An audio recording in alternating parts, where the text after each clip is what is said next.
loves sweet treats, but that doesn't mean everyone knows how to make them. Don't panic. There are tricks to turning baking fails into sweet victories. Our friend Doug Heilman is here to teach us some baking hacks that can turn almost disasters into showstoppers. All right, so we are going to start down here with you. That sounds like a lot of pressure. No. We have confidence in you. You have some hacks that we might not be familiar with. I do, and you know, I am also not the everyday baker. I'm an occasional baker, so sometimes I forget. I don't know how to plan right, and so that's what our first station is about. It's when you get that recipe that says you need room temperature ingredients. Yes. I never plan, so I get my eggs out of the fridge, they're freezing cold. The butter is still hard. So something I've done myself, and now I've read about it in cookbooks, just take your fridge cold eggs, run some warm to hot tap water over them, let them sit 10 minutes or so. The protein relaxes in the egg. It whips up much better if you're creaming or mixing into a batter.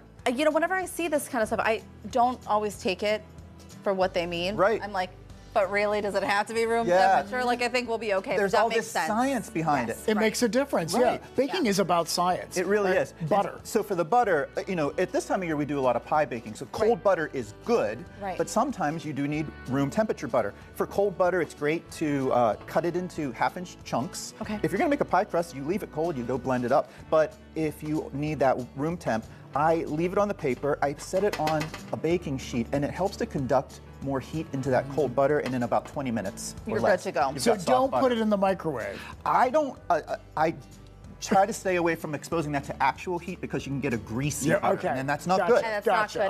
All right. Do you also keep your I buy butter in excess and keep it in the freezer? Well, that's a great transition. Butter could be in the freezer. I like some of these other ingredients. We're going to talk about ingredients next. Things that I keep in the freezer, nuts, any kind of specialty flours that have like a fat in there, because that prolongs the life. But any other ingredient that you're buying, I like to keep in a sealed container. I take my flour out of the bag, I put it in one of these types of containers, or if you have things that came in good containers, you know, they can stay in them.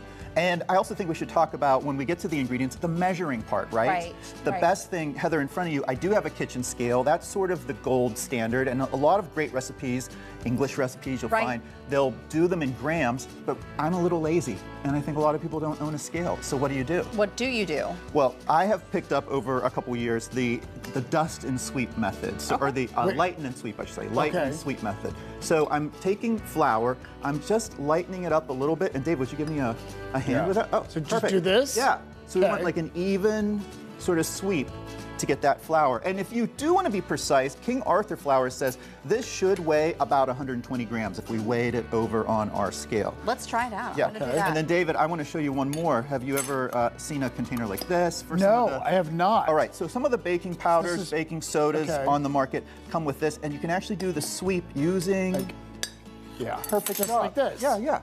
Oh, no, see, some of it fell down. I took too long. I'm going to help you. There we go. All right. Yeah, you're doing a great job. Put it right in there. A lot of folks talk about like the sifting part. My mom had this old-fashioned sifter, but if we did want to sift our ingredients, the other thing we could do is we could actually toss them on top of a sieve like that, especially for things like cocoa and cornstarch. Those tend to be a little clumpy as we measure those out. And so that's enough to do instead of sifting? Yes. Yeah, oh, okay. Absolutely. All right. And if you don't have one of these, go with, I'm sorry if I just sifted you, just use a regular whisk and sift inside the bowl. Because what, the point is to get air in there? Yeah, and get everything evenly distributed. Oh, that's right. Okay. How did you do with your measuring? Well, because I measured it with the cup, now I'm trying to subtract. So it was 219 minus 79 should be 60. So yeah. You're pretty close. Yes, you pretty did a great job. Nice work. I'm amazed by your math skills.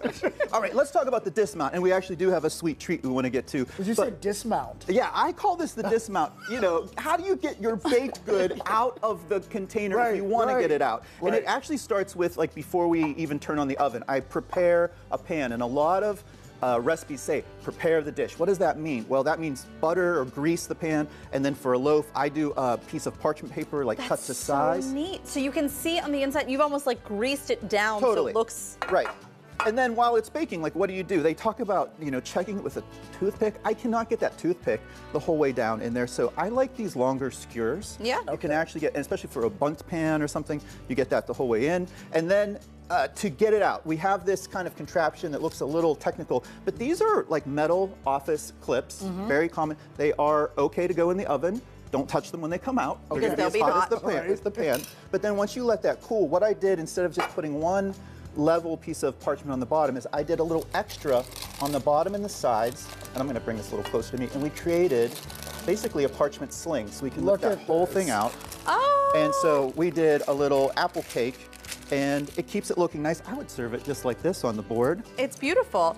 I'm actually intrigued in how you got the parchment paper to go in there. So if I know the clips help, but I always find that the corners get a little, you know. Same for me. You want to cut it up? I do. I buttered that pan first, and then I kind of shoved all the parchment in, and then buttered the parchment again.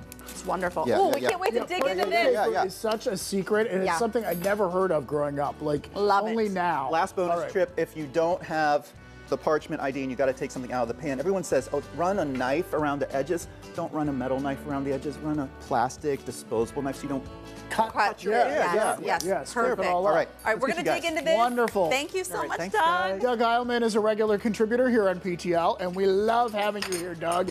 Plus, he feeds us, and you always teach us a lot. There you go. Oh, To learn thank more you. of Doug's tips and tricks and for a look at some of his recipes, you can head to our website, pittsburghtodaylive.com. We're going to link you up to him, link you up to his page and his podcast right there.